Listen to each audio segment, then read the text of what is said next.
একেই বলে বাংলাদেশ।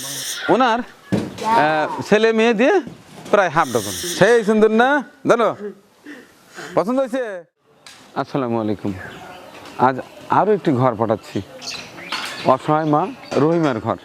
অসহায় মা সেই রহিমার কয়েকটি বাচ্চা কাচ্চা আছে, সবগুলোই প্রতিবন্ধী। তো তার স্বামীও অ্যাবনর্মাল, যে কারণে বাচ্চা কাচ্চাও একই অবস্থা। একদিন গিয়েছিলাম তদন্তে, গিয়ে খারাপ লেগেছিল, তো একটা ঘর বাজেট করেছি, আজকে সেই ঘর পাঠাচ্ছি। দেখতে থাকুন কোথায় কার ঘর হয়। ভিডিও শেষে জানিয়ে দেবো এই ঘরটি কে দিয়েছি।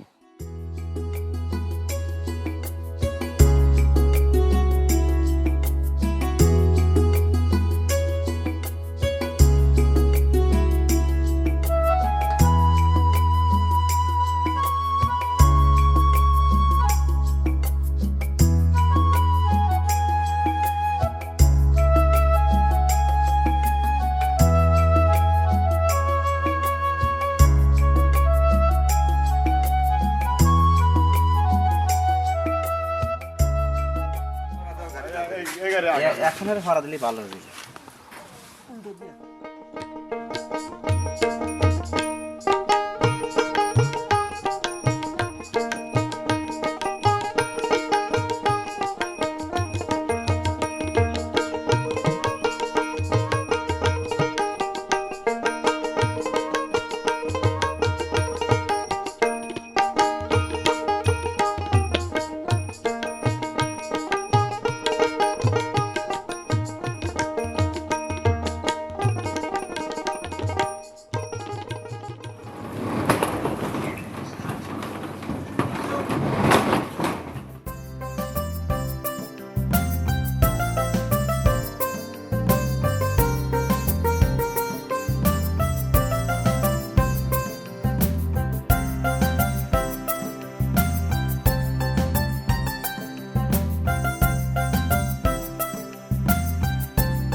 কি অবস্থা, কাজ হচ্ছে? হ্যাঁ দেখছেন সামনে লাউ মামা, ভালো সবজি কিন্তু। একেই বলে বাংলাদেশ। তুই কি করিস না? মিস্ত্রি হেল্প করতে চাও না মিস্ত্রি ডিস্টার্ব করতে চাও? ওরা কি ঠিক মতো কাম করতেছে? ঠিক মতো কাম করতেছে, আচ্ছা তুমি দেখে রেখো। পাড়াদার কিন্তু বসে আছে, কাম কিন্তু ঠিক মতো করা লাগবে। তা আজকে কি বাবা ফিনিশিং হবে না? এটা কালকে হস্তান্তর করা যাবে না? আচ্ছা ঠিক আছে। এ হচ্ছে বজরাপুরের আরেক অসহায় মা রহিমার ঘর হচ্ছে। চমৎকার লাল সবুজের ঘর হচ্ছে, একেবারে ঘর ছিলই না বললে চলে। ওই পাশটায় একটা ঘর, সেটার মধ্যে যাচ্ছে তাই অবস্থা। সন্তানাদি স্বামী নিয়ে খুব দুর্বিষহ জীবনযাপন করছিল। ওনার ছেলে মেয়ে দিয়ে প্রায় হাফ ডজন, অর্থাৎ 6টা বাচ্চা নিয়ে এবং স্বামী স্ত্রী একটা ভাঙা ঘরে থাকতো। যেদিন আসছিলাম এক ঝলক দেখেই আমি স্থির করেছি যে এখানে একটা ঘর দিতেই হবে। তো আল্লাহ চাইতো এই পবিত্র মাস রমজান মাসে তার ঘর হচ্ছে। দেখি আগামীকাল এসে এটি হস্তান্তর করবো ইনশাল্লাহ।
আসো।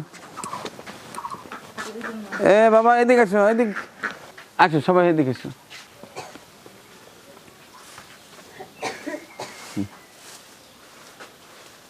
সবুজ, তুমি দেখো তো, ওর মধ্যে কি কি আছে একটু দেখা দাও তো।